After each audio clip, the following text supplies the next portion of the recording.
Le titre de ce livre, c'est L'homme spirituel. Il est écrit par le bien-aimé frère Watchman Nee. Nous sommes à la première grande partie de ce livre, chapitre 4 de cette première grande partie, chapitre 4, petit 3. Ce qui rend l'homme unique dans la création de Dieu, ce n'est pas qu'il possède une âme, mais qu'il a un esprit. Cet esprit, uni à l'âme, constitue l'homme.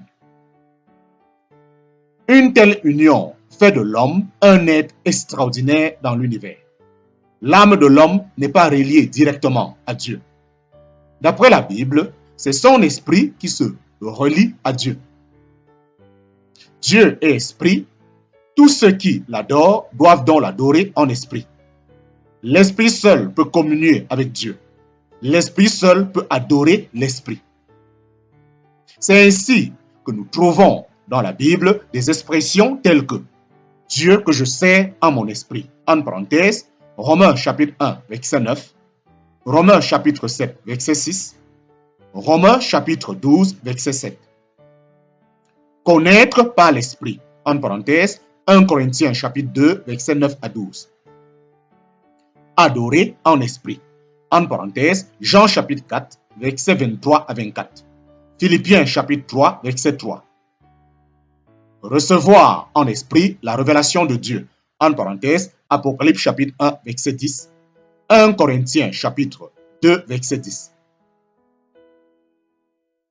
Ce fait étant acquis, souvenons-nous que Dieu a résolu de traiter avec l'homme par son esprit seulement, de réaliser ses desseins par l'esprit qu'il lui avait donné. Comme il est nécessaire que l'esprit de l'homme se maintienne en vivante et constante union avec Dieu, comme il est nécessaire qu'il ne se laisse pas affecter par une désobéissance aux lois divines en suivant les sentiments, les désirs, les idéaux de l'homme extérieur. Autrement, la mort fera immédiatement sa rentrée et l'esprit se verra refuser son union avec la vie de Dieu. L'esprit abdiquerait sa position supérieure en faveur de l'âme. Chaque fois que l'homme intérieur prête l'oreille aux sollicitations de l'homme extérieur, il perd le contact avec Dieu. La vie d'une personne qui n'est pas régénérée est entièrement dominée par l'âme. Elle peut vivre par la crainte, la joie, l'orgueil, le plaisir, l'émerveillement, l'amour, l'exaltation, ou bien elle peut être pleine d'un bel idéal, de produits de son imagination, de superstitions, de doutes, de suppositions, de questions, d'induction, de déduction, d'introspection. Ou bien encore, elle peut être poussée par un désir de puissance, de position sociale, de liberté, de réputation, de connaissance. Toutes ces choses sont de simples manifestations des trois principales fonctions de l'âme, le sentiment, l'intelligence, la volonté. Mais la régénération ne peut jamais sortir de ces manifestations-là. Faire pénitence, avoir du chagrin de son péché, verser des larmes, prendre même des décisions ne signifie pas que le salut soit acquis. Confession, décision et autres actes religieux en grand nombre ne peuvent jamais et ne doivent jamais être pris pour la nouvelle naissance. Le jugement rationnel, la compréhension intelligente, l'assentiment intellectuel, de même que la poursuite du beau, du bien et du vrai sont de simples activités psychiques si l'esprit n'a pas été touché et sauvé. Bien qu'ils puissent rendre de bons services en leur qualité de serviteurs, les sentiments de l'homme, ses idées, ses décisions sont secondaires dans la question du salut. Aussi, la Bible ne considère-t-elle jamais la nouvelle naissance comme étant une réforme découlant d'une simple compréhension mentale.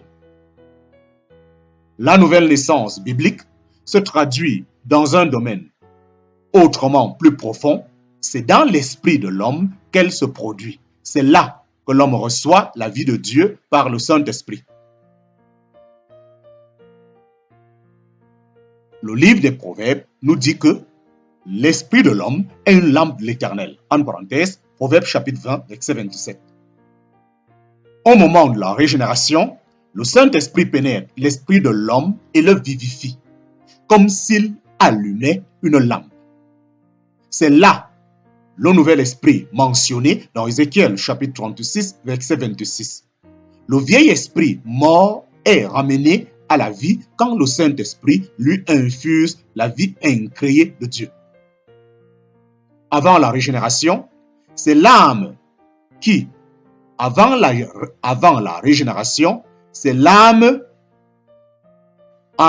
régénération, c'est l'âme qui tient l'esprit sous son contrôle, tandis que son moi gouverne son âme et que ses passions gouvernent son corps. L'âme est devenue la vie du corps, mais à la régénération, l'homme reçoit la vie même de Dieu. En conséquence, c'est désormais le Saint-Esprit qui va gouverner l'esprit de l'homme, qui, à son tour, se trouvera équipé pour reprendre son contrôle sur l'âme. Pour reprendre son contrôle sur l'âme, et par l'âme gouverner le corps. Parce que le Saint-Esprit devient la vie de l'esprit, cet esprit devient la vie de l'être humain entier. Et l'esprit, l'âme et le corps sont rendus conformes à l'intention première de Dieu. Que faut-il donc faire pour être né de nouveau dans son esprit? Nous savons que le Seigneur Jésus est mort à la place du pécheur. Dans son corps sur la croix, il a souffert pour tous les péchés du monde, car sa sainte humanité a souffert la mort pour toute l'humanité corrompue. Mais l'homme doit faire acte de foi en engageant toute sa personne, esprit, âme et corps, pour s'unir au Seigneur Jésus.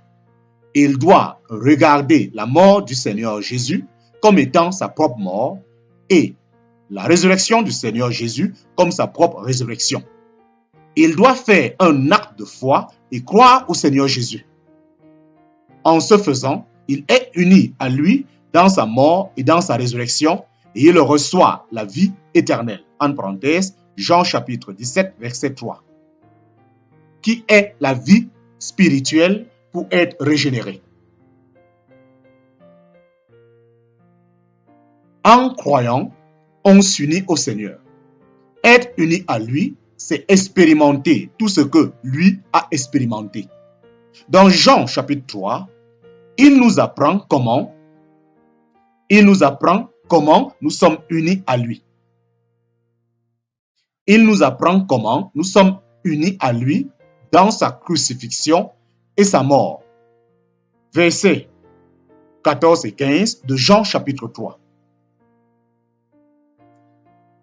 Chaque croyant a été uni au Seigneur dans sa mort, mais de toute évidence, si nous sommes devenus une même plante avec lui par la conformité à sa mort, nous le serons aussi par la conformité à sa résurrection. En parenthèse, Romains chapitre 6, verset 5. Donc, celui qui croit à la mort substitutive du Seigneur Jésus occupe par ce fait même une position de ressuscité avec Christ. Peut-être n'expérimente-t-il pas encore pleinement le sens de la mort du Seigneur Jésus. Néanmoins, Dieu l'a ramené à la vie avec Christ et il a obtenu une nouvelle vie par la puissance de la résurrection du Seigneur Jésus. C'est là la nouvelle naissance. Donc, ne confondons pas position et expérience. Au moment où l'on croit au Seigneur Jésus, on peut être au comble de la faiblesse et de l'ignorance. On est quand même, aux yeux de Dieu, mort, ressuscité et élevé au ciel avec le Seigneur. Celui qui est accepté en Christ est acceptable comme Christ. C'est là notre position. Et cette position équivaut à ceci. Tout ce que Christ a expérimenté est en nous. C'est ainsi que nous expérimentons la nouvelle naissance. Parce que cette nouvelle naissance ne dépend pas du degré de profondeur où nous sommes parvenus dans l'expérience de la mort, de la résurrection et de l'ascension du Seigneur Jésus, mais uniquement du simple fait de notre foi en lui.